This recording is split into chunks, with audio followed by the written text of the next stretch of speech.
I'm Robin Cundran, 20 from Pangasinan. Ang favorite food ko is pinakbet, which is Ilocano food. And then pinapaitan. Tumatambay ako sa Parañaque sa mga barkada ko, Cavite. Mahilig akong mag-movie trip, mag-isa. And sa sinehan, kaya kong tapusin yung 3 show sa isang araw. Hindi ko makakayang mabuhay ng isang araw or more pag wala akong computer, internet, tapos cellphone. Ayun. Yun lang yung Kasi nandun na lahat eh.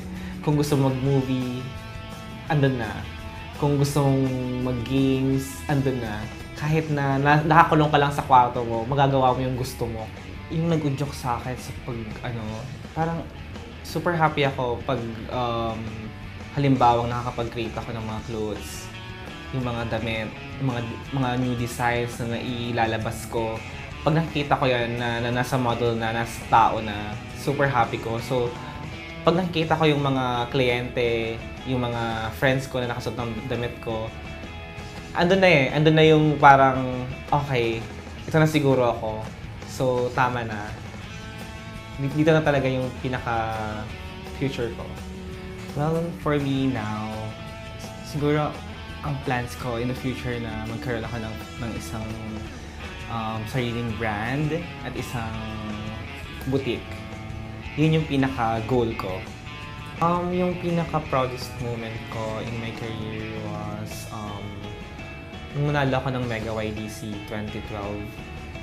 Ako kasi yung pinakabata dun eh. That day, I am only 18 years old. Tapos, biglang nanalo pa. So, hindi ko ina-expect yung feeling na pagkatawag ng pangalan ko as a winner, as a runner-up.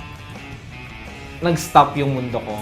Parang gusto kong sumigaw na mamatay na parang lumipad kung kaya ko man lumipad. Yun, yung parang yung moment na hindi mo malaman kung anong gagawin mo. Well, for me, madadala ko siguro global yung gawa ko. On time na kaya ko nang gumawa ng explicit na damit na pwede kong ipagmayabang. Pwede kong masasabi kong proud ako na gawa ko to. So, pag magaling ka kasi sa craft mo, yun nga, medyo madadala mo rin yung pagka-Pilipino mo eh. As a Filipino designer, siguro maano mo yan sa global trend. Which is, siguro mga step is sasali ka sa mga international competition like sa Singapore, sa Paris, ganyan. So, kahit na hindi ka man manalo, at least makapakita mo yung collection mo as a Filipino, yun na yung magiging start ng pagiging global